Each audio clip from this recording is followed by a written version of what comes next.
Hello friends, आप सभी को सावन माह के इस पावन पर्व की हार्दिक शुभकामनाएं। मुझे उम्मीद है कि आप सब लोग भी सावन मास के सोमवार के व्रत रख रहे होंगे। तो आइए आज शिव जी से जुड़ी एक कथा का वर्णन करते हैं। एक बार की बात है, एक साहूकार था जो भगवान शिव का अनन्य भक्त था। उसके पास धन दान किसी भी चीज़ की कमी नहीं थी, लेकिन उसकी कोई संतान नहीं थी और वह इसी कामना को लेकर रोज शिव जी के मंदिर जाकर दीपक जलाता था। उसके इस भक्ति भाव को देखकर एक दिन माता पार्वती ने शिव जी से कहा कि प्रभु, आप साहूकार आपका अनन्य भक्त है, इसको किसी बात का कष्ट है तो आपको उसे अवश्य दूर करना चाहिए। शिव जी बोले, हे पार्वती, इस साहूकार के पास कोई पुत्र नहीं है और वह इसी बात से दुखी रहता है। माता पार्वती कहने लगी, शिव जी बोले, हे पार्वती, इस साहूकार के पास पुत्र नहीं है, यह इसी से दुखी रहता है। माता पार्वती कहती है, हे ईश्वर, कृपा करके इसे पुत्र का वरदान दे दीजिए। तब भोलेनाथ ने कहा, हे पार्वती, साहूकार के भाग्य में पुत्र का योग नहीं है। ऐसे में अगर इसे पुत्र प्राप्ति का वरदान मिल भी जाए तो यह केवल 12 वर्ष की आयु तक जीवित रहेगा।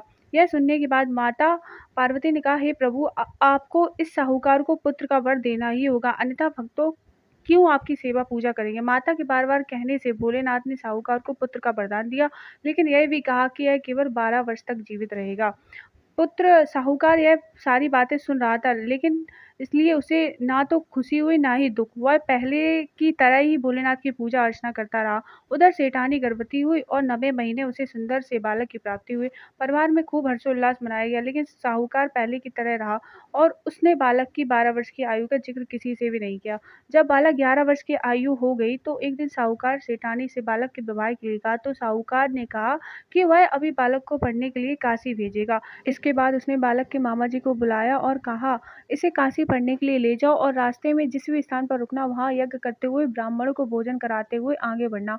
उन्होंने भी इसी तरह करते जा रहे थे। रास्ते में एक राजकुमारी का विवाह था जिससे उसका विवाह होना था। वह एक आंख से काना था। तो उसके पिता ने जब अति सुंदर साहूकार की बेटी को देखा तो उसके मन में आया कि क्यों ना इसे ही घोड़ी पर बिठाकर शादी के सारे कार्य संपन्न करा लिए जाएं। तो उन्होंने मामा से बात की और कहा, इसके बदले में अथाह धन देंगे। तो वह राजी हो गए। इसके बाद साहूकार का बेटा विवाह की बेदी पर बैठा और जब विवाह कार्य संपन्न हो गए तो जाने से पहले उसने राजकुमारी की चुनरी के पल्ले पर लिखा कि तेरा विवाह तो मेरे साथ हुआ है, लेकिन जिस राजकुमार के साथ भेजेंगे वह तो एक आंख से काना है। इसके बाद वह अपने मामा के साथ काशी के लिए चला गया। उधर जब राजकुमारी ने अपनी चुनरी पर यह लिखा हुआ देखा तो उसने राजकुमार के साथ जाने से मना कर दिया। तो राजा ने भी अपनी पुत्री को बारात के साथ विदा नहीं किया। बारात वापस लौट गई। उधर मामा और भांजे काशी पहुंच गए। एक दिन जब मामा ने यज्ञ रचा तो भांजा बहुत देर तक बाहर नहीं आया। तो मामा ने अंदर जाकर देखा तो भांजे के प्राण निकल चुके थे। वह बहुत परेशान हुए, लेकिन सोचा कि अभी रोना पीटना मचाया तो ब्राह्मण चले जाएंगे और यज्ञ का कार्य अधूरा रह जाएगा। जब यज्ञ संपन्न हुआ तो मामा ने रोना पीटना शुरू किया। उसी समय शिव पार्वती उधर से जा रहे थे तो माता पार्वती ने शिव जी से पूछा, हे प्रभु, ये कौन रो रहा है। तभी उन्हें पता चला कि यह तो भोलेनाथ के आशीर्वाद से जन्मा साहूकार का पुत्र है। तब माता पार्वती कहती है, हे स्वामी, इसे जीवित कर दीजिए, अन्यथा रोते रोते इसके माता पिता के प्राण निकल जाएंगे। तब भोलेनाथ ने कहा, हे पार्वती, इसकी आयु इतनी ही थी सो भोग चुका है। लेकिन माँ के बार बार आग्रह करने पर भोलेनाथ ने उसे जीवित कर दिया। लड़का ओम नमः शिवाय करते हुए जीवित जी उठा और मामा बांजे दोनों ने ईश्वर को धन्यवाद किया और अपनी नगरी की ओर लौटे। रास्ते में वही नगर पड़ा और राजकुमारी ने उसे पहचान लिया। तब राजा ने राजकुमारी को साहूकार के बेटे के साथ बहुत सारे धनदान के साथ विदा किया। उधर साहूकार और उसकी पत्नी छत पर बैठे थे। उन्होंने यह प्रण रखा था कि यदि उनका पुत्र सकुशल ना लौटा तो वह छत से कूदकर अपने प्राण त्याग देंगे।